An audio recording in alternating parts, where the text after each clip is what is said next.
دمشق. اچھا دمشق شام دارالخلافہ اور چنان کا دسالی شدن دمشق کہ یاراں فراموش کردن عشق. تھیوڈرک شکست کھا کر ہرکل سے آ ملا. کون؟ تھیوڈرک اچھا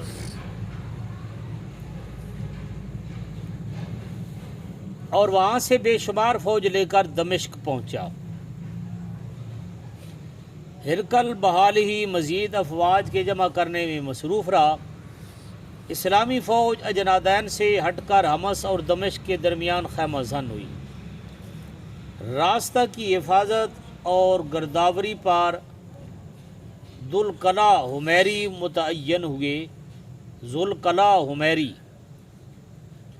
کہ رومی ایک جنرل ہو سنو جرنیل ہے کہ رومیوں کی بیرونی فوجی امداد دمشق نہ آنے پائے.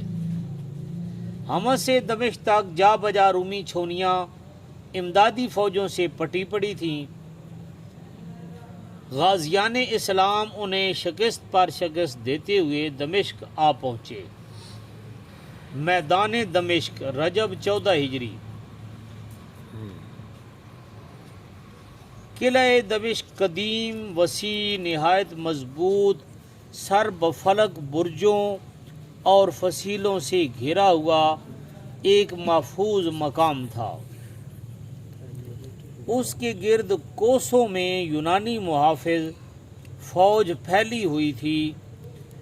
کئی دنوں کے متواتر حملوں اور کئی ایک خون ریز میدانوں کے بعد مطلع صاف ہوا اور غازی قلعہ کے نیچے آ جمع ہوئے. قلعہ کی دیوار سنگ بست اور بلند تھی، یعنی پتھراں دی بنی ہوئی، اچھا اچھا بڑے اور برجوں پر منجنیق نصب تھیں.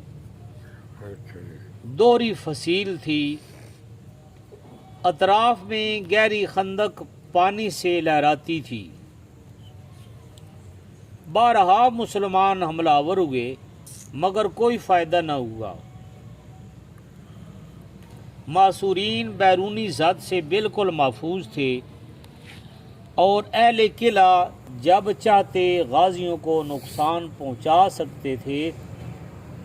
فوجی افسر حیران تھے، کوئی چارہ کار نظر نہیں آتا تھا. آخر شیر عرب حضرت خالد رضی اللہ عنہ اپنے فوجی بہادروں کو لے کر خندق پار ہوئے اور اللہ کا نام لیتے ہوئے کمندوں کے ذریعے کسی وقت رات میں قلعہ کی دیوار پر چڑھ آئے. اچھا واہ دیکھو جی رانی ہمت دیکھو. قلعہ کی ٹڈی دل فوج کے سامنے ان معدود چند ہستیوں کا شمار تو کوئی تھا ہی نہیں. ہاں اللہ کی نصرت ساتھ تھی اور اسلامی صداقت سے سینے بھرپور تھے. دشمن کا ٹڈی دل ان کی نظروں میں گویا چیونٹیوں کے گپھے تھے. غازی بے دھڑک قلعہ کے اندر کود پڑے. سنبھل کر اٹھنے نہ پائے تھے کہ رومی فوج نے ہر طرف سے گھیر لیا. تلوار چلنے لگی، کورام سا مچ گیا. بہادر لڑتے بڑھتے دروازہ پر پہنچ گئے. محافظ فوج جان توڑ کر لڑی تو صحیح، لیکن دروازہ کھول دیا گیا.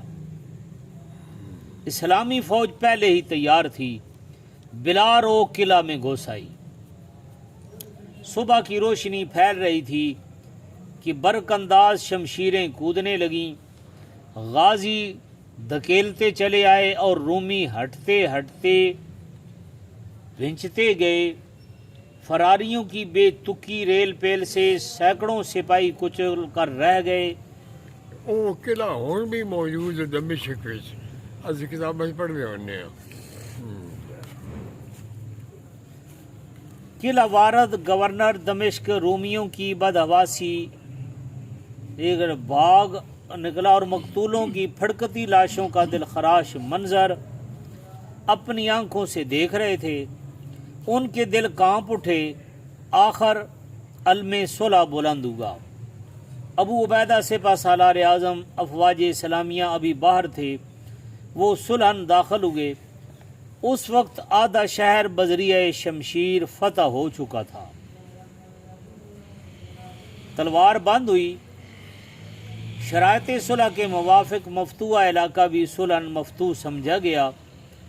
عام و خاص اموال کا نصف مسلمانوں کا حصہ محسوب ہوا اور باقی نصف شہر بدستور عیسائیوں کے قبضہ میں چھوڑا گیا۔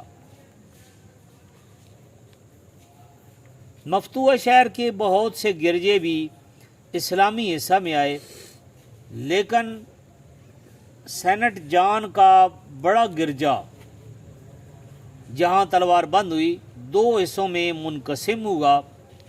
ایک حصہ میں اللہ اکبر کے نعرے بلند ہوئے، قرآن پڑھا جاتا اور نمازیں باذان و اقامت ادا ہوتی، اور دوسرے نصف میں انجیل کا پاٹ ہوتا اور عیسیٰ علیہ السلام کے تراشیدہ بت کے سامنے سجدے ہوتے تھے۔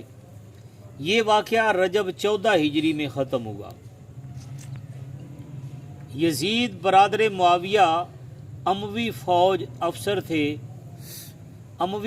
افسر تھے۔ اجنادین اور فتح دمشق میں اپنے کارہائے نمایاں سے ممتاز ہو چکے تھے۔ حضرت خالد کے ساتھ اندرون شہر میں اسی کا ماتحتی دستہ تلوار چلا رہا تھا کہ صلح ہوئی۔ خالد کی سفارش سے دمشق کے حاکم مقرر ہوئے اور اسلامی فوجیں فحل کی طرف قدم فرسا ہوئیں۔